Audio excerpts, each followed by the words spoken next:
Gentlemen, I ask unanimous consent to revise and extend my remarks. Without objection, so ordered. Thank you, Mr. Speaker. I rise in support of this legislation, and I want to compliment Mr. Mitchell from Arizona for getting this bill to the floor. We've worked on this for several years, and I am pleased that this is going to be passed today.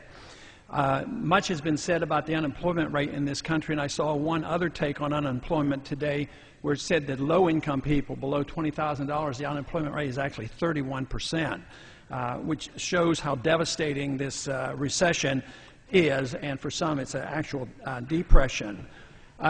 I would like this bill to be passed, but not just as symbolism. It is good symbolism and important symbolism, but as was mentioned by the gentleman from California, it's not a tremendous amount of money.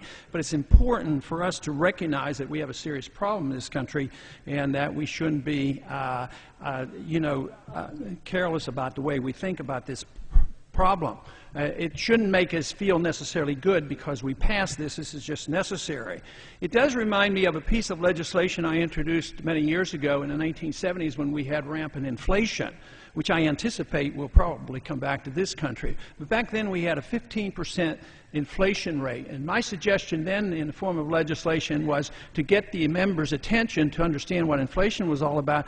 I said we should take a pay cut at the rate of inflation.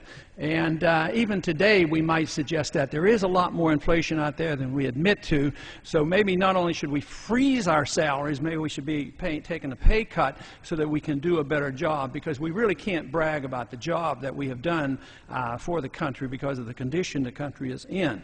But I would like to extend this, this motivation to freeze the pay of congressmen to freezing a few other things. I would like to see our budget at least frozen where it is. That would go a long way to solving some of our budgetary problems. And how about freezing the debt level? Let's not raise the debt level. Instead, this next year, our national debt's going to go up about $2 trillion when you add up all that we borrow from our trust funds. Also, I'd like to see a freeze on regulations, because the regulations usually backfire. There's unintended consequences. They cost a lot of money, and they act as a tax, and they don't improve the economy overall.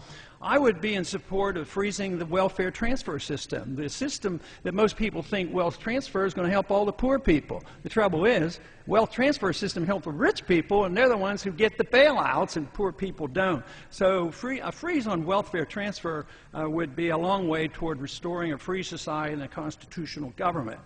Also, I think the consensus of the American people today is that we ought to freeze the bailouts. Let's not bail out anybody anymore, but it looks like it'll be a long time before that happens, because we have a monetary system where we have somebody over there called the Federal Reserve that says we can print money at will, and our job is to be the lender of last resort. That means to bail anybody and everybody out that needs money, and it looks like that will be domestic as well as international.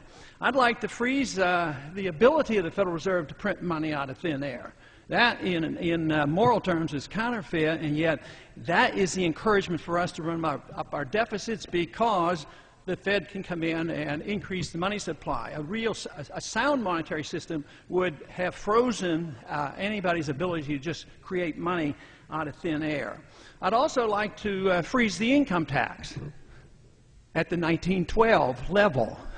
And that indeed would be a real boost to the people of this country. All of a sudden, there would be great wealth in the hands of the consumer. Just think if all the money that we spent on the bailouts that just tided things over, if just a portion of that had been used to get rid of the income tax, I think the money would have been better spent, because the people would have been spending the money instead of the bureaucrats and the politicians and the regulators that bail out the people who were making all the money in the first place. But I'd also extend this freeze on to some other things too. I'd like to freeze some of our militarism. I think we have enough fighting going on. I don't think we should expand the war. I don't think we should be looking for another enemy. I'd like to freeze the sanctions on countries. I'd like to see a lot more free trade. I would like to see that the bombing is not extended, that we quit allowing our CIA to extend the bombing of countries that have not attacked us. I would also like to put a freeze on this concept of preventive war. This whole idea of concept of the preventive war means that we can literally start the war. So, yes, it's good that we're freezing the salaries of us here in the Congress. But if we really want to restore the Republic, we will freeze a lot of these other issues as well. And I yield back. Chair recognizes